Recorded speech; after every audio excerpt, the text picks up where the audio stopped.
The NCAA tournament well underway, and for the first time, many Ohioans are placing bets on the remaining teams. And Gwyneth Falloon spoke with experts about this, joins us now live tonight. Gwen, the American Gaming Association says 68 million adults in the country will place at least one wager during the tournament. Is that an increase from previous years? Yeah, Adam, it is an increase. The Gaming Association Senior Vice President Casey Clark, he tells me this is really a remarkable number. He says March Madness is one of the biggest sports betting events throughout the year, and with more states like Ohio legalizing it, they are seeing that increase in interest. If we were having this conversation 5 years ago, Americans would have only had access to one legal market across the country where they could have placed a legal sports bet on March Madness. And so this year, where it's legal in 36 states plus DC, and half of all American adults can place a wager in their home market, it's really been extraordinary growth over a really short amount of time. And Gwen, with more states legalizing sports betting, is the association running into any issues tonight? Adam, at this time, no, not really. Clark says sports betting has been around for years. It was just only recently that Americans had increased access to regulated betting. He does, however, warn and remind everyone that gambling can be risky, and it's important to practice safe, responsible betting, like setting a budget, a time limit, and only betting through illegal regulated operators. If you or someone you know is struggling with a gambling addiction, he does say there are resources available. You can call 1-800-GAMBLING or visit haveagameplan.org. Back to you. Gwen, thanks. The NTSB has released its preliminary report after a train derailed in Springfield earlier this month. The board launching an investigation focusing on the performance of the train's wheel sets. It requested 8 of them to be recovered from 2 of the derailed train cars. Earlier this month, while cleaning up in Springfield, Norfolk Southern determined that a specific model and series of rail cars had loose wheels. The investigation into the derailment is still ongoing.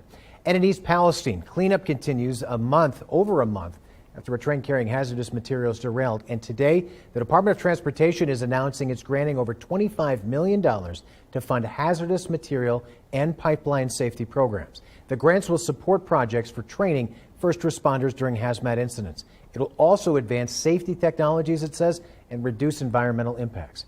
An investigation is underway after one person was hurt in a shooting at the Montgomery County Fairgrounds. This happened on Saturday afternoon around 3:30. According to deputies, several people tried to rob someone inside a car, and that's when one of the suspects was the one shot.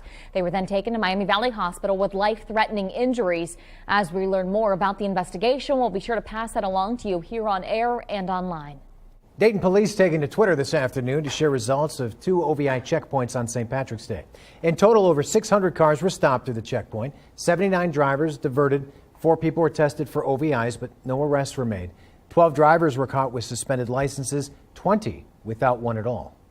Montgomery County Prosecutor Matt Heck announcing that the Arrive Safe program, hit its maximum number of vouchers. Now, that program provided free rides to anyone in Montgomery County over the holiday weekend. However, Heck says that if anyone was actually unable to get a free Uber ride, to contact his office.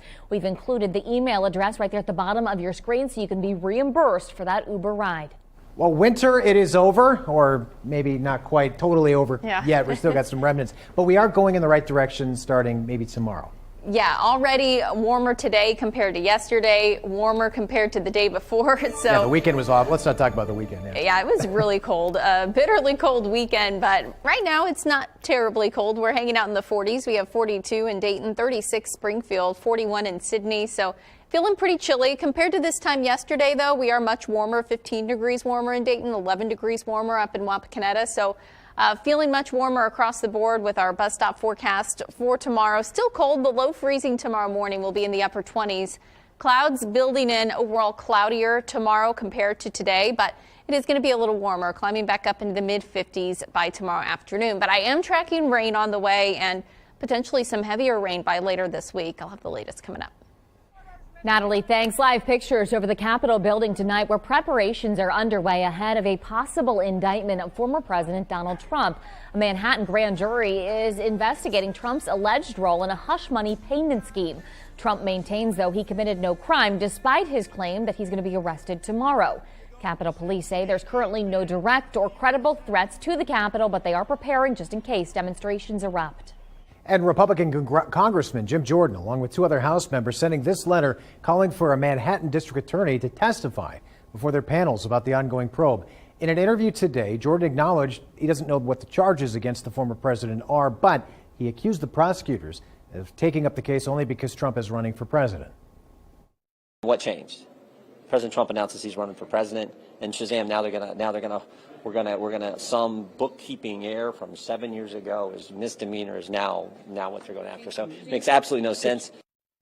The three chairmen wrote in the letter that they intend to investigate whether the district attorney used federal public safety funds as part of its grand jury investigation into a hush money scheme involving adult film actress Stormy Daniels. The Manhattan DA's office declined to comment.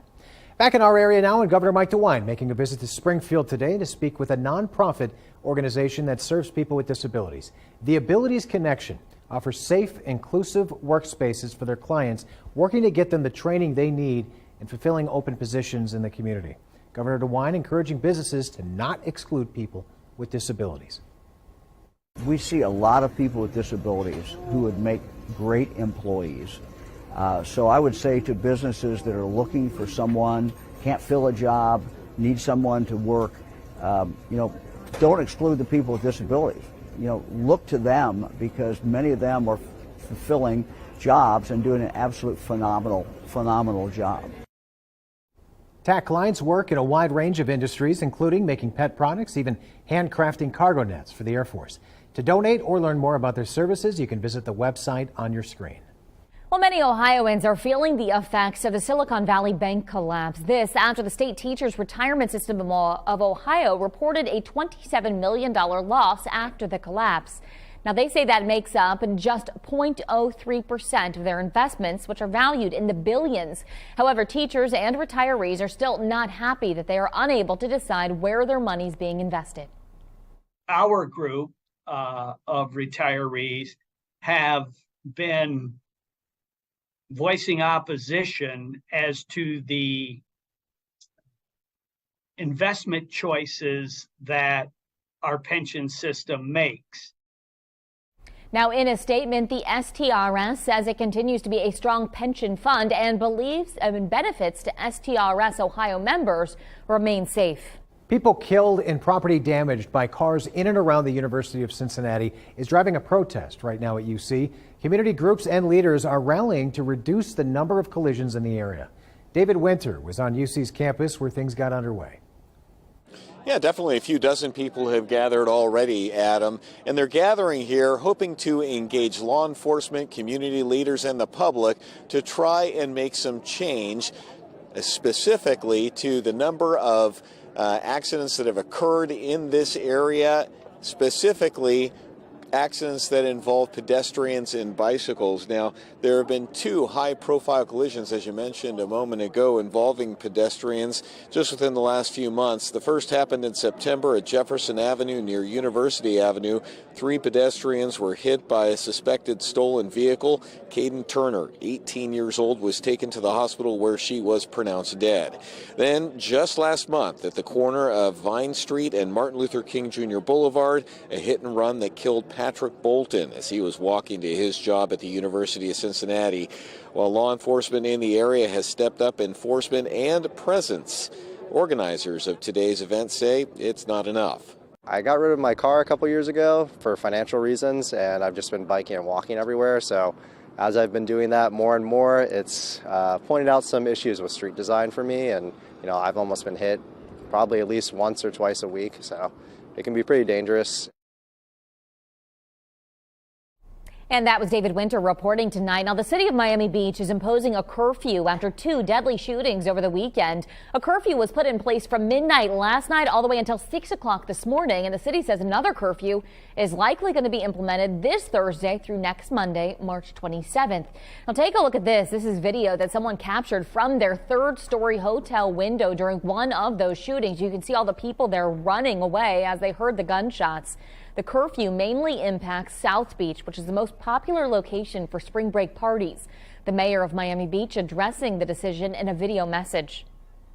While our daytime programming has helped with crowd control and daytime incidents and arrests are down from last year, the volume of people in our city The unruly nature of too many and the presence of guns has created a peril that cannot go unchecked. The latest shooting happened around 3:30 Sunday morning. According to Miami Beach police, one man was shot and later died at a hospital. Another person was hurt. Officials say they also responded to another shooting Friday night where one man was killed and another seriously injured. The mayor says both shootings were between visitors to Miami Beach and did not involve local residents. And police are still investigating after a college baseball player was shot multiple times following a game Friday night. It happened on the campus of Muskingum University. Police say a man, 26-year-old Franklin Grayson here of Florida, shot the player following the game.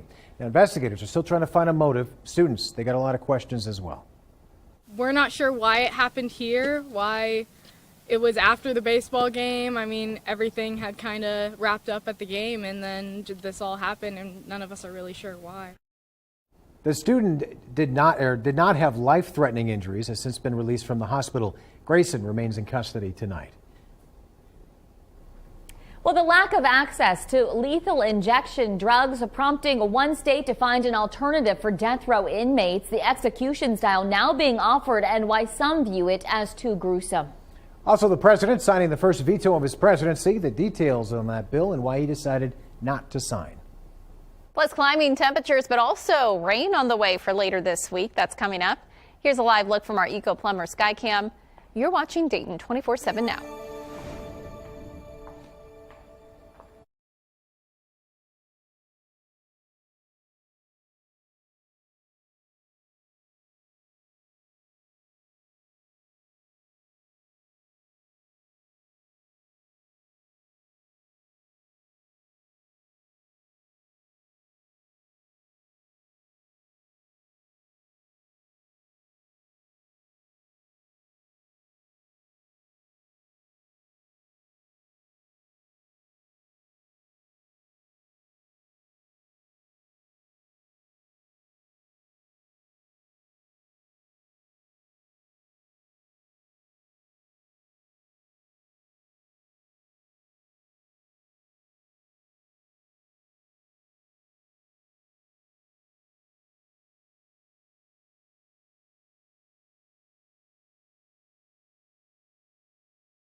The body of a South Carolina teen found dead on a rural road 8 years ago may be exhumed for a fresh autopsy. The decision comes amid claims that his mysterious death wasn't actually a hit and run.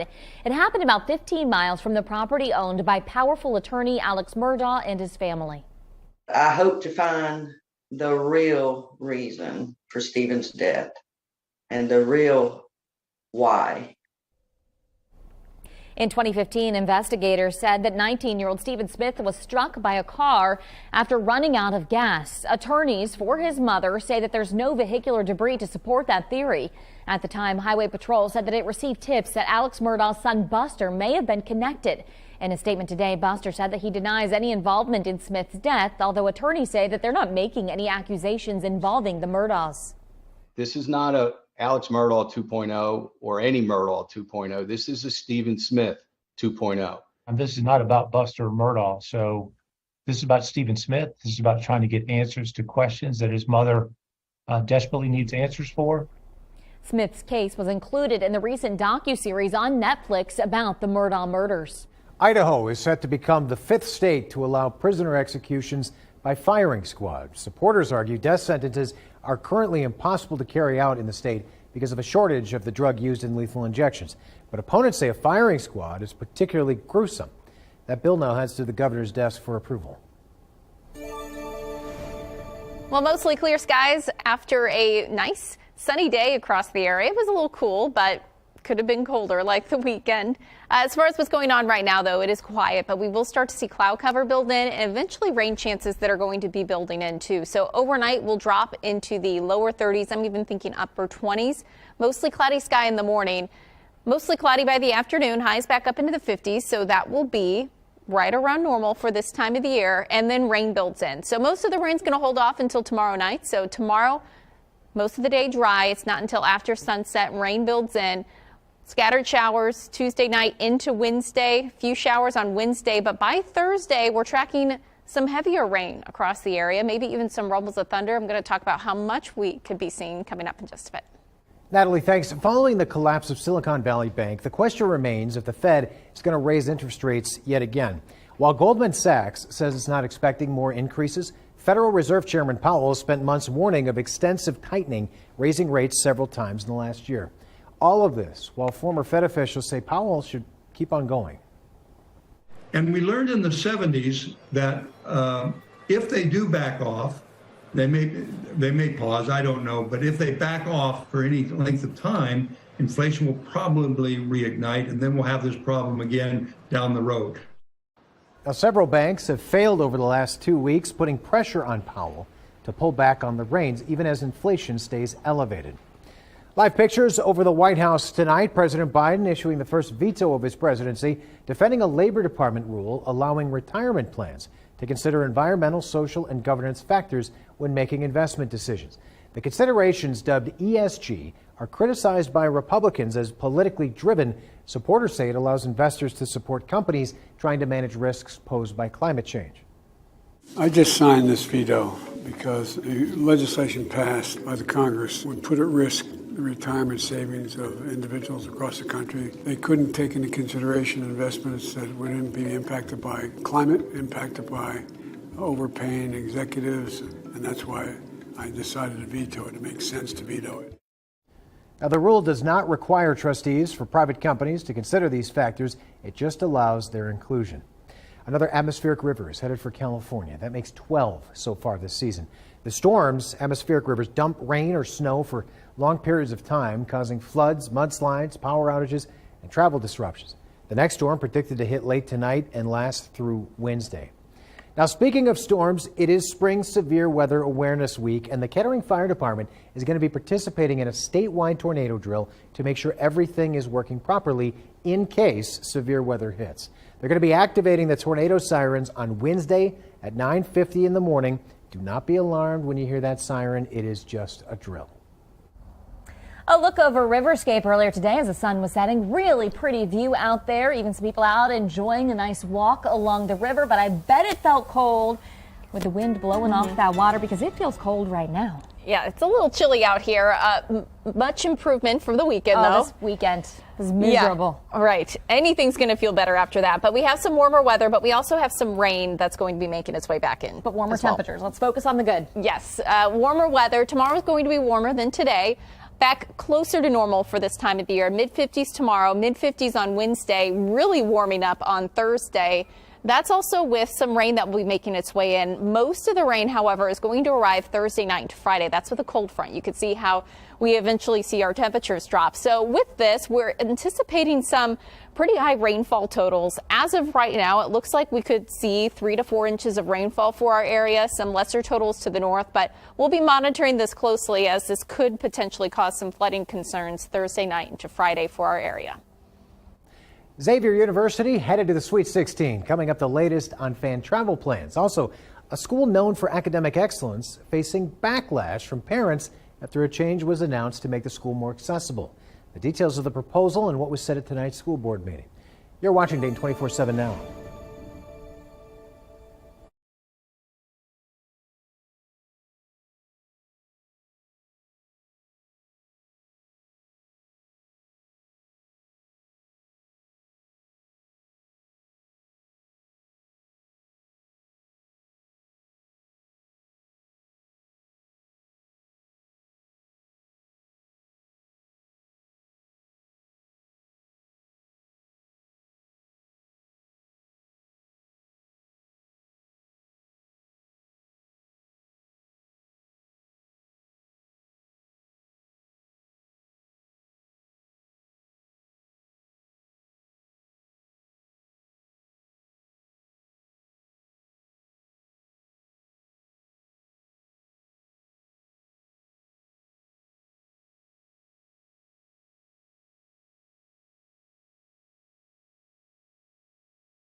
Parents fear that a school known for its academic excellence is in danger of becoming just average. There's talk of making the entrance exam at Walnut Hills High School easier to pass. Parents there don't like it and made their feelings known at a school board meeting tonight. Luke Jones shows us. Should standards be lowered at a prestigious public prep school in order to attract more students? Right now, to get into Walnut Hills High School, you have to test at the 65th percentile in reading and math, but Cincinnati Public Schools is toying with lowering those standards to the 55th or 50th percentile. Parents are none too pleased. I don't believe that the scores need to be lowered in order to get into Walnut. There needs to be addressed at the elementary school level, and people need to be looking at how well the elementary schools are preparing the students. School leaders say doing this would increase eligibility by roughly about 20%. They actually tried it once back in the 2020-2021 school year before reverting to the current standards.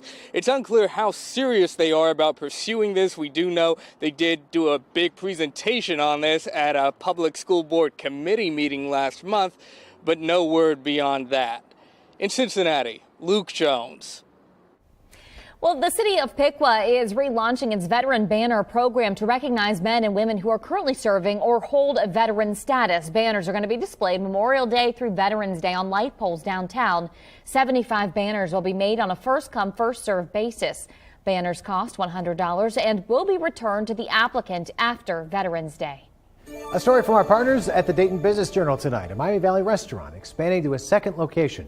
The Greenville-based Las Marias Mexican restaurant has filed for a liquor permit for a second location at the Piqua Center, formerly known as the Miami Valley Center Mall. That move is expected to prompt new hires, make the restaurant a part of revitalization efforts for the Piqua Center. And we have more information if you'd like to read about it at Dayton247now.com. You can find that stories and others like it under the Dayton Business Journal heading in the News tab. Well, Dayton 24/7 Now is partnering with the National Alliance on Mental Illness, known as NAMI, to launch Sinclair Care's Mental Health Support and Hope. NAMI is the nation's largest grassroots mental health organization dedicated to building better lives for millions of Americans impacted by mental illness through advocacy, education, support, and public awareness. And there are lots of resources and support groups that are available to you right here in the Miami Valley. To find them, just visit sinclaircares.com or scan the QR code there on your screen. This weekend is the 18th annual Dancing with the Dayton Stars. Elise Coulter emceeing the event, and Good Day Dayton host Tage Joshi will compete for the coveted Mirrorball Trophy. All proceeds go to A Special Wish, helping grant wishes for local children. Dancing with the Dayton Stars is 7 p.m. this Saturday at the Nutter Center. Xavier University is in the Sweet 16 coming up. We take you to campus for a taste of the excitement there. And the UD Flyer season may have ended last week, but the school's band was still dancing this weekend, the support they offered during a historic tournament run. You're watching Dayton 24/7 Now.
The Dayton 24/7 Now News app, brought to you by the Jeff Schmidt Auto Group.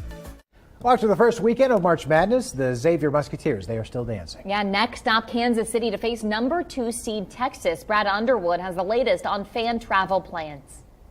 At the Xavier bookstore, tournament shirts are a big hit.